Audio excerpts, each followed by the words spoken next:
Good afternoon, and thanks for joining the International Jewish Sports Hall of Fame for our very special event, Witness to Munich. I'm Lenny Silberman, and I serve as the Vice President on the board.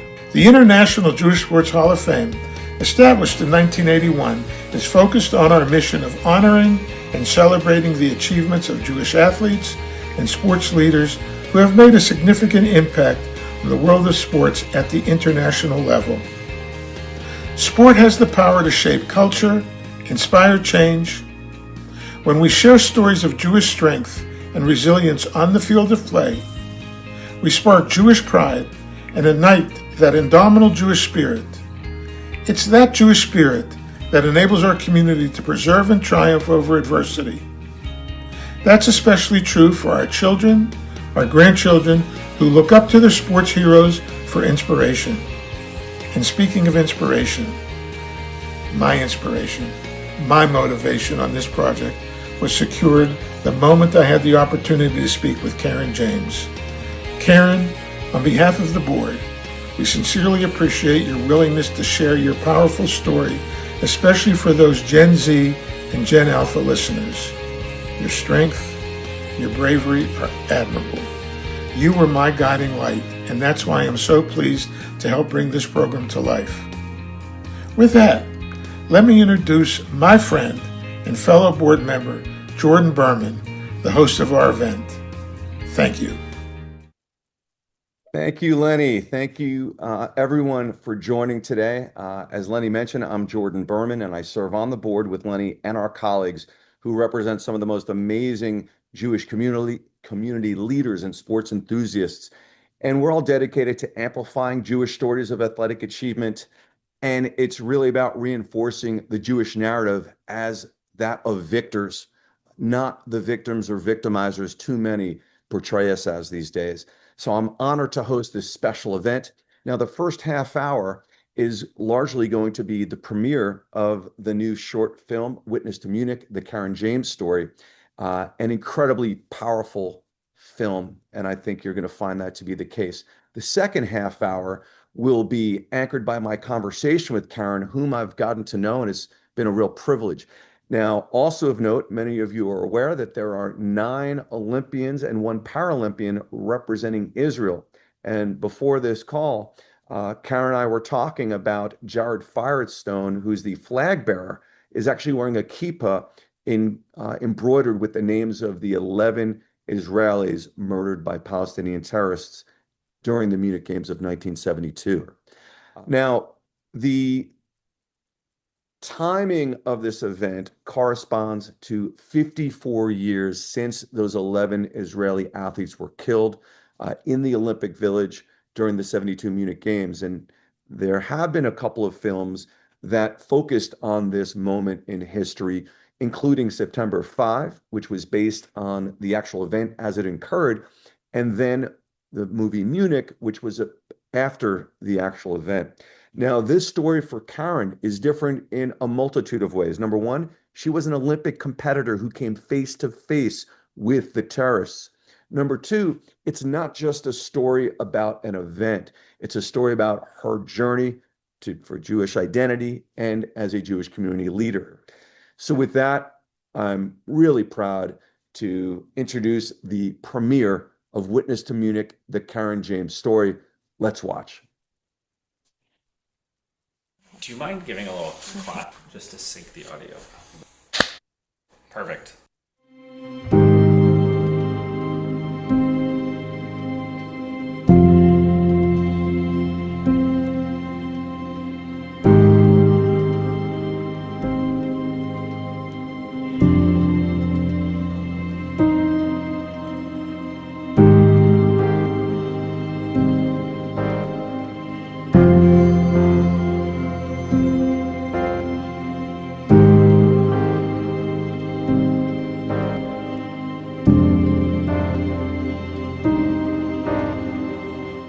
My story is a story that continues to evolve into a strong and deep connection with my Jewish identity and my Jewish community. I grew up in an interfaith family. My father was Jewish, my mother was not. although she volunteered with Hadassah and at times seemed more Jewish than my father.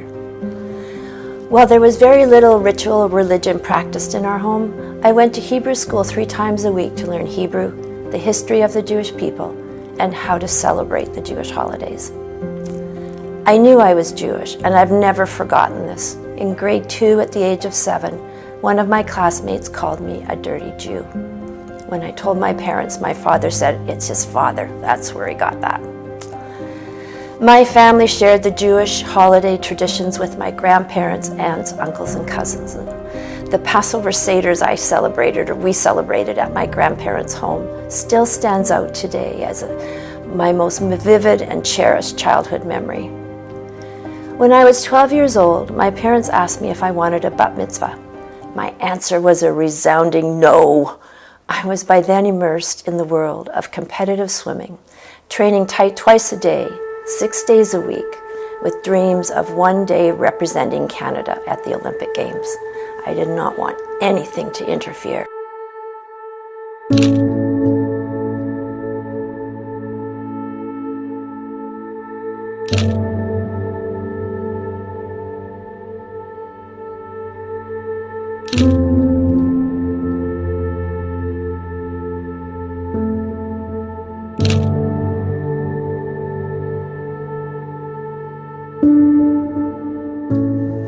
But coincidentally, at that same age of 12, I was also offered the opportunity to participate in the 1965 Maccabiah Games in Israel. I had never heard of the Maccabiah Games, but I was pretty excited at the idea of representing Canada and going to Israel. My father was friends with a Jewish fencer, Peter Bocconi of blessed memory, and he and his wife Vera were my chaperones. The flight to Israel included a stopover in Montreal, where the rest of the team gathered and where I was immersed in a new and larger Jewish family. The highlights of the competition for me there were seeing Mark Spitz swim, training in the large outdoor pool, swimming my races, and making the finals. Throughout, it was amazing to connect with Jewish athletes from around the world, including an Israeli swimmer who was already serving in the army. When the games were over, we traveled to the Dead Sea and then Jerusalem. In 1965, Jerusalem was still a divided city. From a rooftop, sectioned off by barbed wire down the middle, I looked down and saw Arabs in their flowing robes camped outside. I did not understand the politics of the Middle East at that time, but I did feel the tension. We could not get to the Western Wall, and I only saw the Old City from the outside. Before we left Israel, I met with my grandfather's sister and her family. They had emigrated from Poland to Israel in the early 1930s, starting a kibbutz just south of Tel Aviv. I met a cousin my age, and we became instant friends, and we are still in touch and friends to this day. My grandfather's sister, I had been warned, was not going to be very receptive to me. My mother was not Jewish, and this offended her. I remember her profile as she sat in a chair at a small table beside the window, looking straight ahead as I approached from the side. She didn't turn to look at me or greet me. I decided to try to reach out to her by using some of my Hebrew gleaned from those thrice weekly classes. I said shalom and a few other words or sentences in Hebrew.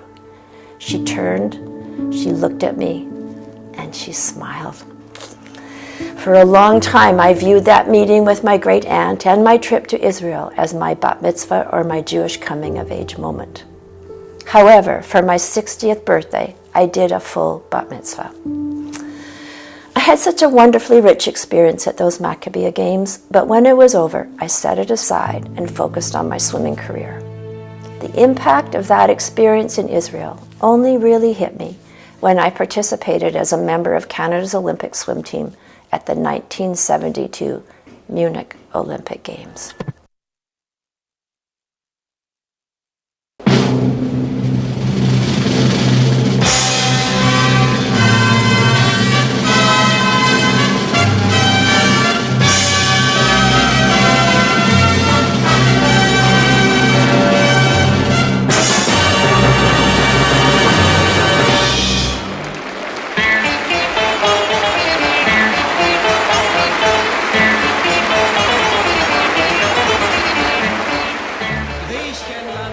There I was, finally at the Olympic Games, something that I had dreamed of and had been working towards for more than 10 years.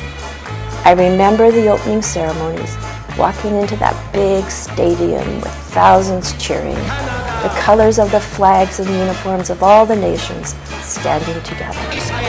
The excitement was palpable and I had goosebumps. I was walking on air. My dream had come true. My race was the next day, the first day of events, and my event, the 200-meter individual medley, was the very first event. I swam my best time, but just missed making the consolation finals. And then I was done. Finally, free from all those long hours of training and pressures. There is a sense of elation and even relief.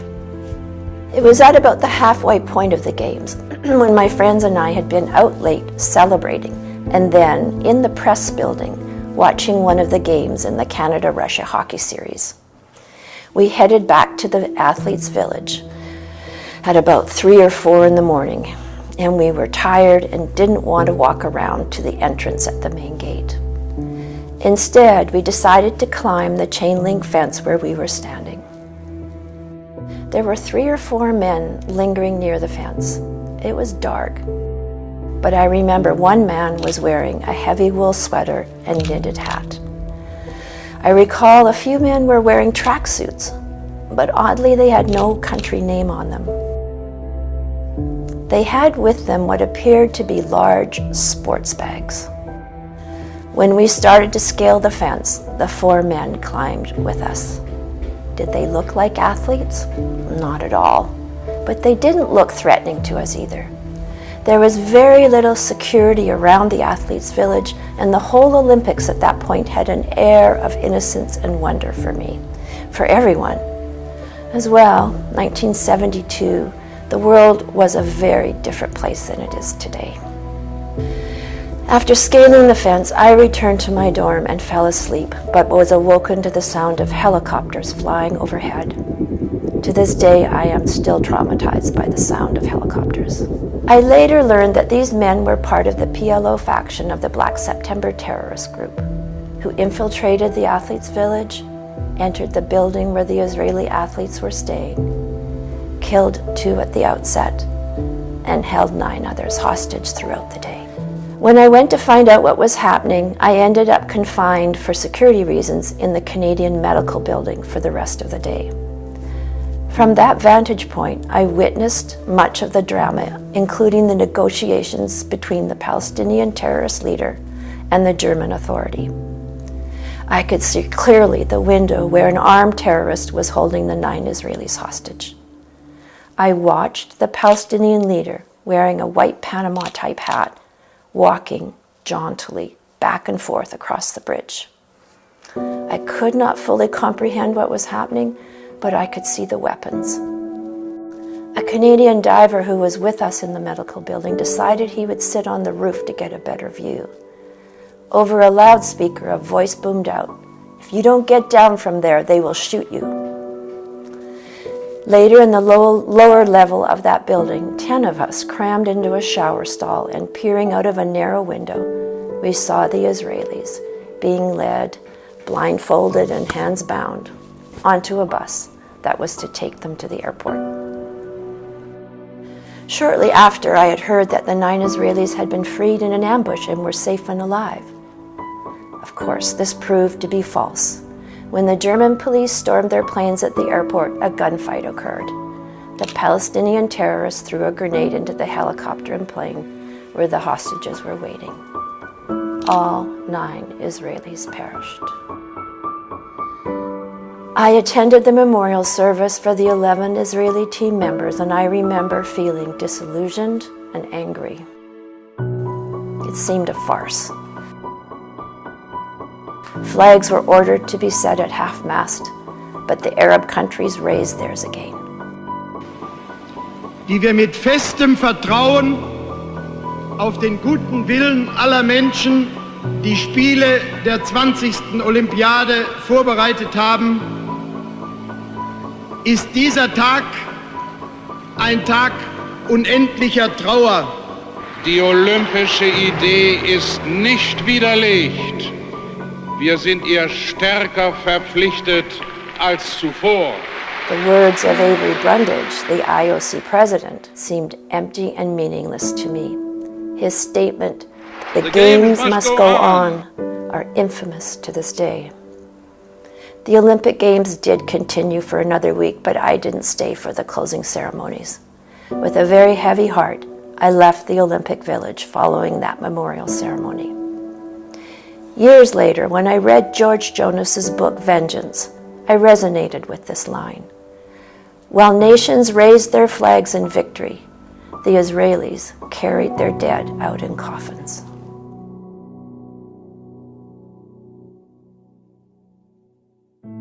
In the 7 years between my Maccabiah Games experience in Israel and the 1972 Olympic Games, I did not give much thought to my identity as a Jew. But at those Olympic Games, I became not only acutely aware of my Jewish identity, but also of the threat and danger that seemed to go along with it. But then I put the whole experience aside and did not think about it for more than 20 years. I did not allow myself to think about the men who had climbed the fence with us that night. I literally pushed it deep into my subconscious until 22 years later, when I spoke of the incident with one of the swimmers who was with me at the fence that night in Munich. We sat across a table from each other, and he said to me, "We knew they weren't athletes, didn't we?" I nodded. During those 24 years after Munich, I finished my university degree, married, sold real estate, and raised a family of 3 wonderful children, but still gave little thought to my Jewish identity. It was about 25 years ago that I started to take steps towards reclaiming my faith and my heritage. I went through a conversion course and trip to the mikveh. It became important to me that I was halachically Jewish and that there would be no barriers to my being accepted in the Jewish community. In 2006, I was invited to chair the swimming for the JCC Maccabi Games in Vancouver. It was the first time we'd ever hosted a JCC Maccabi Games. I jumped at the opportunity to be able to give back to my Jewish community, and through an avenue I knew well, swimming. The local Jewish newspaper wanted to write a story about me. They had heard that I had participated at the Munich Olympic Games, but they didn't know the whole story. Following the interview and my telling of the whole story, and when it was published, I was asked to speak about my Munich Olympic Games experience at the Maccabi Games opening ceremonies. I was surprised to learn that at every JCC Maccabi and International Maccabiah Games, a special tribute is paid to the Israeli athletes who were murdered in Munich. Oh, say shalom bimroma, hu yaseh shalom aleinu, ve'arko Yisrael eimu imu amen. There were close to 10,000 people in attendance at our JCC Maccabi Games opening ceremonies. And when I finished speaking, I walked down the steps from the stage and people jumped up to embrace me. I was shaking and started to cry. That speaking experience served as a huge gateway for my reconnection to my Jewish roots and identity. It was the following year that I went to Israel on a mission with the Jewish Federation in Vancouver and participated in the moving ceremonies for Yom HaZikaron, Israel's Memorial Day for the Fallen, and Yom HaAtzmaut, Israel's Independence Day. Those 2 contrasting days were an intense emotional reminder for me of what I had experienced in Israel in 1965 and in Munich in 1972. I came back to Vancouver and made the decision to get more involved as a volunteer leader in my community. Starting out in campaign as Vice Chair of Community, on to Women's Philanthropy Chair, 12 years on the Federation Board, and then Federation Board Chair. I sat on the Jewish Family Services Board and for a short time chaired that as well. I also served as board trustee on CJPAC and now am an honorary trustee. As well, I chair the CJS Partnership Council and proudly serve on the Jewish Agency Board of Governors. In the winter of 2010, I had the honor of carrying the Olympic torch on one of the very last legs of its journey into the opening ceremonies of Vancouver's 2010 Winter Olympic Games. As I stood waiting to ignite my torch, I felt proud to be a Canadian, but more importantly, I felt proud to be a Jew. Ever since my experience at Munich, I had held ambiguous feelings about the Olympic Games, and I wasn't sure how much, if at all, I wanted to get involved in Vancouver's Olympics that winter. I entered my name at the last minute in the last round for an opportunity to participate in the torch relay. And as luck would have it, I was given a spot in Vancouver on the last day as one of the last 5 runners before it went into the stadium for the opening ceremonies. Wow, I was thrilled and caught up in the excitement. Shortly after that, though, and a few months before the Winter Olympic Games began, our Vancouver Holocaust Education Center opened an exhibit called Berlin 36, More Than Just Games. I learned at this exhibit the history of the torch relay. I don't know if you all know where the history originates, but it actually was from the Berlin 1936 Olympics.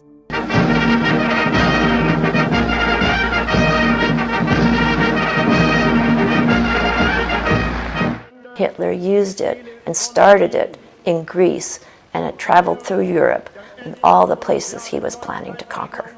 My ambiguous feelings returned.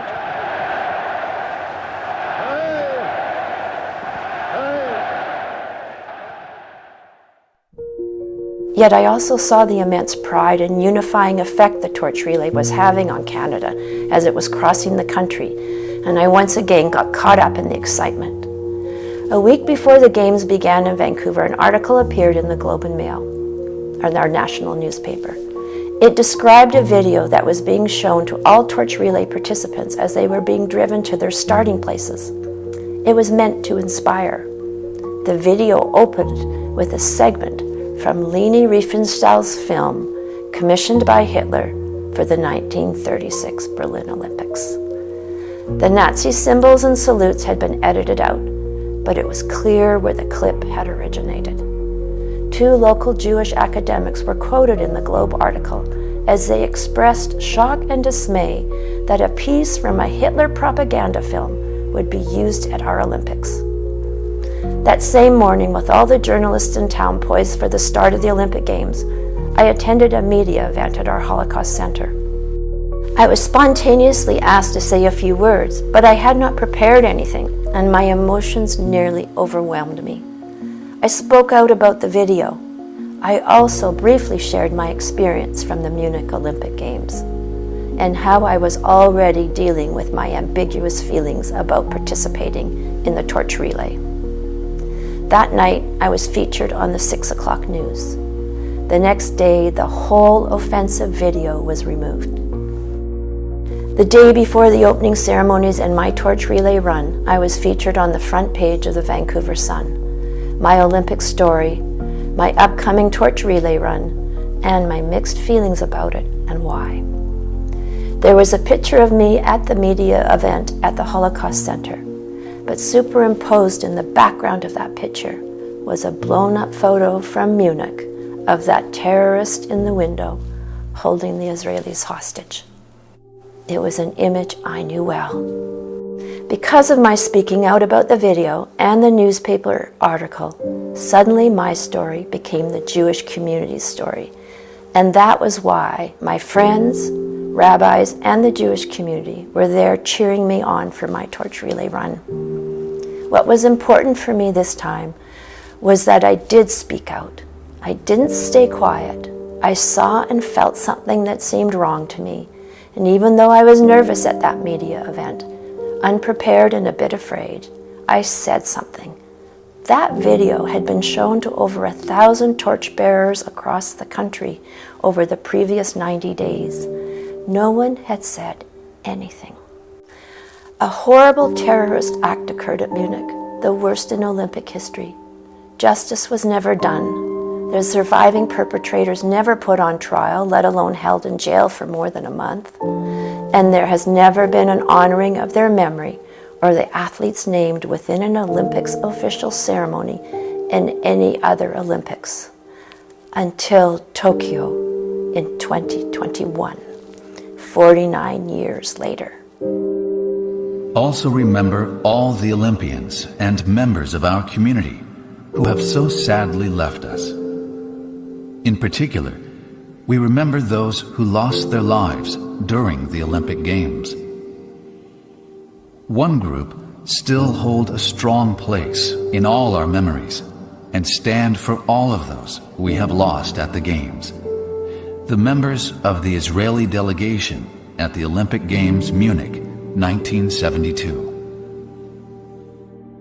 Moshe Weinberg, Yosef Romano, Ze'ev Friedman, David Berger, Yaakov Springer, Eliezer Helfen, Yosef Gutfrund, Kahat Shor, Mark Slavin, Andre Spitzer, Amateur Shapira. Telling my story has been a transforming experience in my life. There has been a direct interplay between speaking out and connecting to my community. It has given my life immense rewards and purpose. I could easily not be standing here today. I departed from my religion, my heritage, and my people, but I chose to come back. And while I've had extraordinary opportunities in my life, the most important choices I have made are choices that all of us can make to connect with our people, to influence our families and friends to do the same, to get involved, to share our stories, to speak out. This is how we can all make a difference. After all, aren't we all Jews by choice? Every day we have to decide to make that choice, to live our lives as Jews, to discover and express our Jewishness in our everyday lives, to communicate our Jewish values to our children and our grandchildren, and to teach them to live those values. The values of chesed, tzedakah, and tikkun olam. They are all connected after all, are they not? I've had the opportunity to tell this story to Jewish communities across Canada and the United States. My journey has led me from complete disengagement to complete commitment to care for the well-being of my Jewish community. I did not set this as a goal, but I took the opportunities that were offered. I followed on a path and the doors opened to me. They continue to open to me, and my community has supported me all along the way. Thank you. Toda Rabah.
Wow. I've been watching some of the comments in the chat, and I think we're all feeling goosebumps and a real appreciation, Karen, for you sharing your story. I'm going to kick off our conversation with a couple of questions, but I also want to invite all of our attendees to go into the Q&A and add any questions that you've got, really about any aspects of Karen's incredible story. I think the first question I want to ask Karen is, how did you actually connect with the International Jewish Sports Hall of Fame to capture your story? What was the bridge to the Hall of Fame? Well, it was actually through Maccabi Canada. So on the 50th anniversary of the Munich Olympics and what happened there, Maccabi Canada interviewed me, did an interview to tell my story. And I think someone at the International Jewish Sports Hall of Fame saw that interview and wanted to talk to me and connect with me.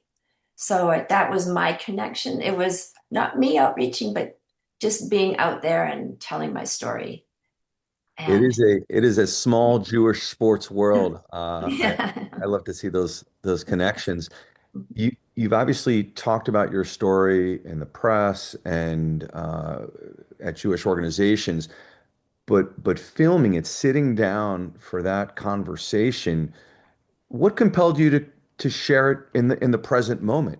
I feel strongly, and it's not about me, but it's about the story and what happened there at those Olympic Games and keeping the memory of that story alive and going, but especially the memory of those 11 Israelis who died, who were murdered. It's, we forget, and maybe my generation and your generation know about it, but I know one of the videographers filming me in my home, he said, I didn't know that story, in their 20s and that age range.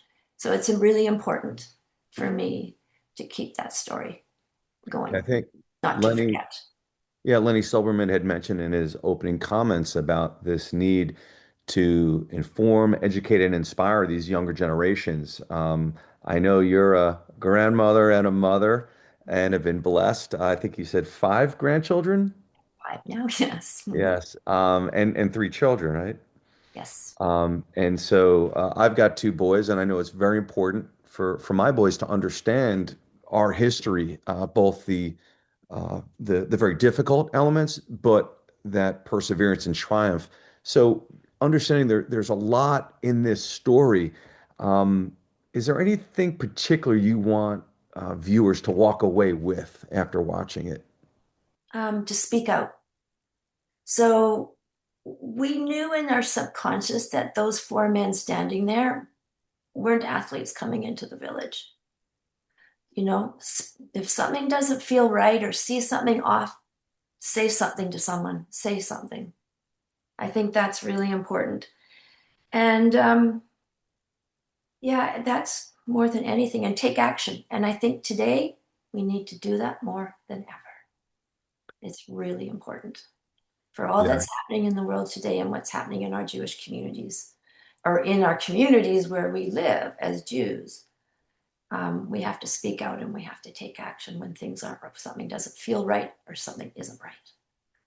I think it's incumbent not only on Jews, but especially Jews to take that action. This is a new program from the International Jewish Sports Hall of Fame, sharing this type of story in a long form programming. How would you like to see the Hall of Fame bring these types of stories to life in the future? Oh, that's I've thought about that question, Jordan, and it's not easy, but we all have a story, and athletes and Jewish athletes have stories that will connect to our communities, our Jewish community, and to the world. I think it's important to get those stories told and out there. We all have a story. Well, And go ahead. No. we are the people of the book, so I don't know if there's a people that embraces storytelling like the Jewish community. Yeah, yeah. And it'll become part of history. It's important. Hmm. Yeah. Of course, some people will say, at least in the US, that the Super Bowl is our national holiday, and sport to many people is one of the few places where they gather. And of course, there's certainly a resurgence in the Jewish community bringing us together, whether it's at a JCC, a synagogue, so on and so forth. But sport is important to many of us. What has been the greatest impact in your own life of sport and being such a dedicated and high-level athlete? I would say one is working hard, having a goal, being determined and focused, and and just learning from that, but then taking that into life because we're not athletes all our lives.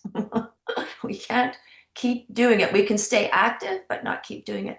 But more than anything, it's about applying that to our lives. Going out there, okay, I want to be the best that I can be. Well, we go out into the community and we go out into our world. We want to be the best that we can be. It doesn't mean being better than that person. It means being the best that I can be.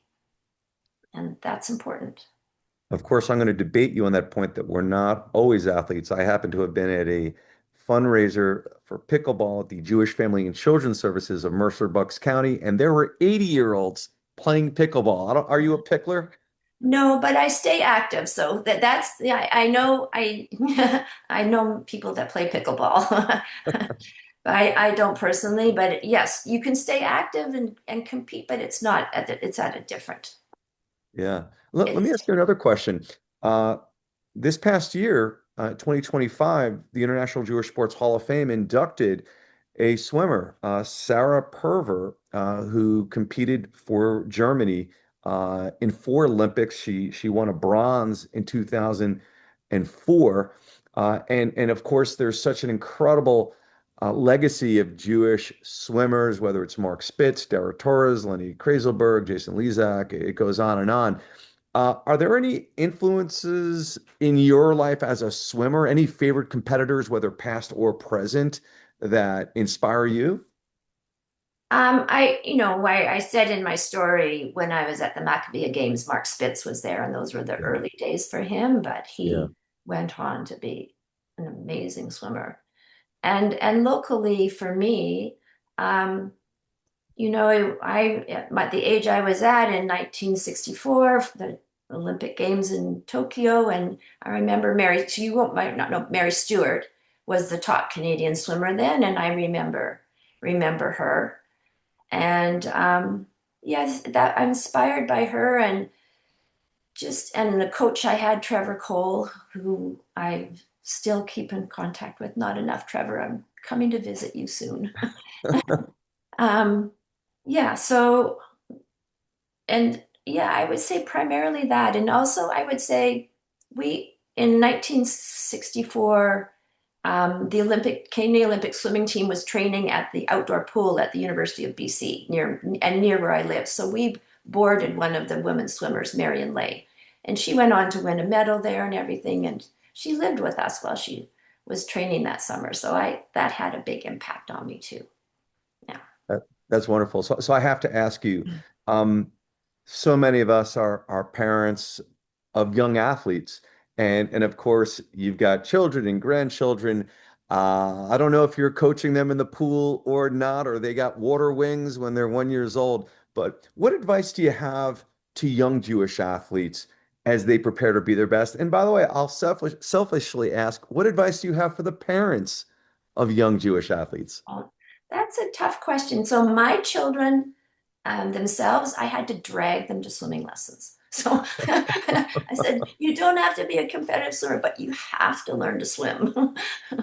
and my grandchildren take swimming lessons, and it's interesting though, because you might not appreciate the advice that I give or what I say, because, and I said this to my 2 grandsons one time, winning isn't everything. It's how you play the game.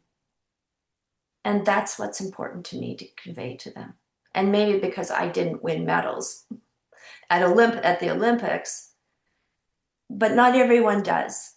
But there's many of us out there competing and doing our best.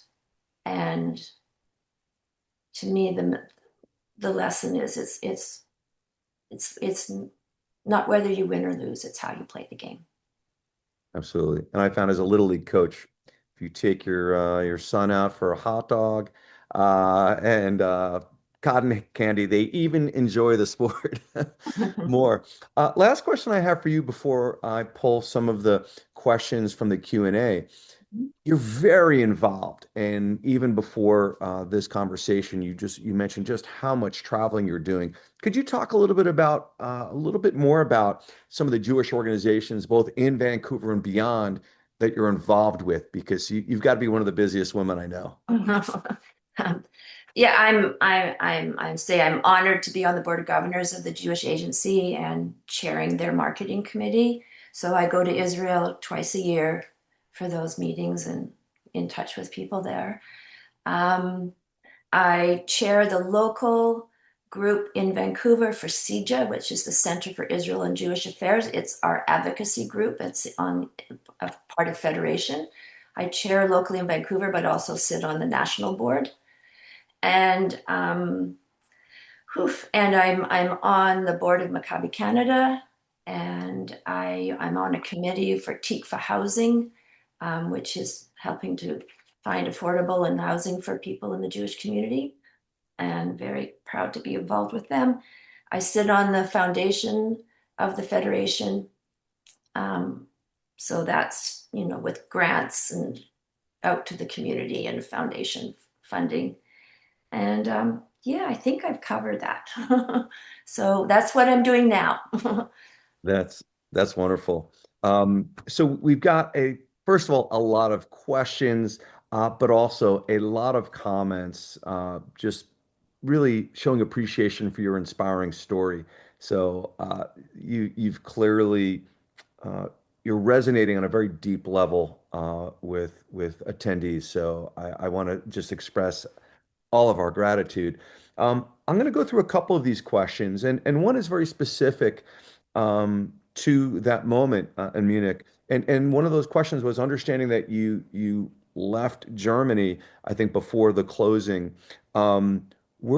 As someone who actually had come face to face with the terrorists, did anyone have to question you? Was there any official information that was required of athletes that may have seen or run into the terrorists? Do you recall? There was nothing. There was no security, really, basically. And it's just unbelievable. I know one of the four of us, Byron McDonald, he was interviewed on TV because he went back to the men's dorm and they heard the gunshots from there, but no security questions at all. No. Wow, what a disappointment and a real tragedy. I want to thank you for really bearing your soul, sharing the journey and some of the things you've learned from it that can apply to us. And it's been, again, a real privilege to facilitate this conversation. I do want to introduce my friend, Jed Margolis, who is the president of the board of the International Jewish Sports Hall of Fame. Jed wanted to share some closing remarks and extend his appreciation to you. And again, we will post the link so that everyone here can not only view again, but share with friends and family and their community. So I'm going to pass the mic to Jed to share his closing thoughts. Thanks, Jordan. Wow, what an inspiring story. Karen truly exemplifies the values of Jewish pride, Jewish joy, tradition, and Jewish resilience that shine throughout her amazing life story. We are blessed to have Karen join us today. Thank you, Karen, and thank you to everyone tuning in to this historic event. I invite you to visit the International Jewish Sports Hall of Fame website at jewishsportshof.org to explore more stories of Jewish athletic achievement. Be sure to follow us on social media to stay in the loop on the latest news spanning Jewish sports icons, past, present, and future. Please consider supporting the International Jewish Sports Hall of Fame. We need you now more than ever.